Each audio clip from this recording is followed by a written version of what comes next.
Hello and welcome. You're watching The Inner Gamer Next, which is a series where we dive into a video game, if it should or shouldn't be next up on your video game playlist. I'm your guest host, Pepp, and this is Achtung, Cthulu Tactics, a turn-based strategy game from Auroch Digital. You might not know this, but this is an already established world with books, an audio adventure, and a board game. This could make it impenetrable for people not already in the know, but as one of those people, I find it really interesting. The setting is World War II, but with Cthulhu occult added. Now that I think about it, that's obvious from the title of the game. To be honest though, I was meh going into this, since the lore has been done before, for example Wolfenstein. However, this is the best I've seen. Not only do the enemies have strange tech and monsters, but so do the allies. Finally!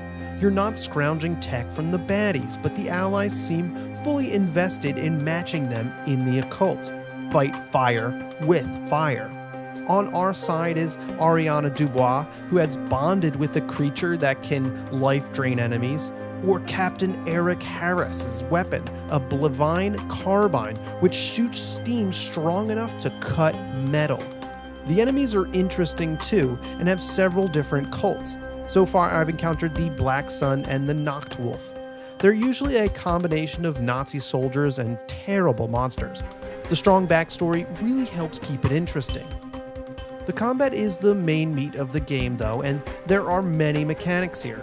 Take note that this is slow and methodical, where one mistake can easily cost you. Move your people into the wrong positions and you can expect them to go down. I did enjoy how large the encounters can be. You'll face many enemies at a time and the battle area can be expansive. If you allow an enemy to keep running, they might bump into friends, which can extend the encounter and be a real headache. To break down the mechanics quickly, each turn is centered around spending your action points effectively. You get 12 per person each turn and they do not carry over to the next turn. I've agonized deciding how to spend the points, either moving, attacking, or reloading.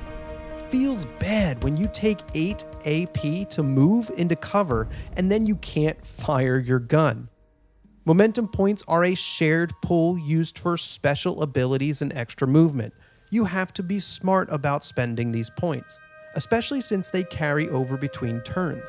They give some of the best moments though.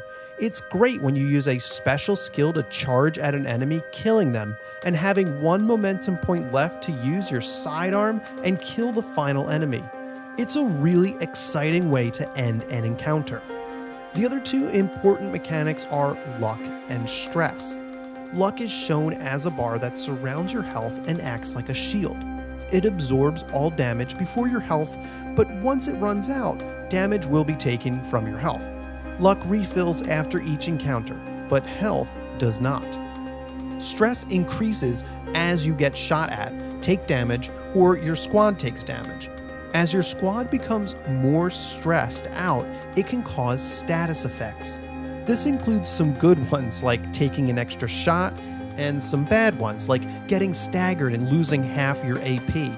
There's no way to reduce this, and it seems like a mechanic to force you to avoid prolonged battles. Keep in mind, this is your squad.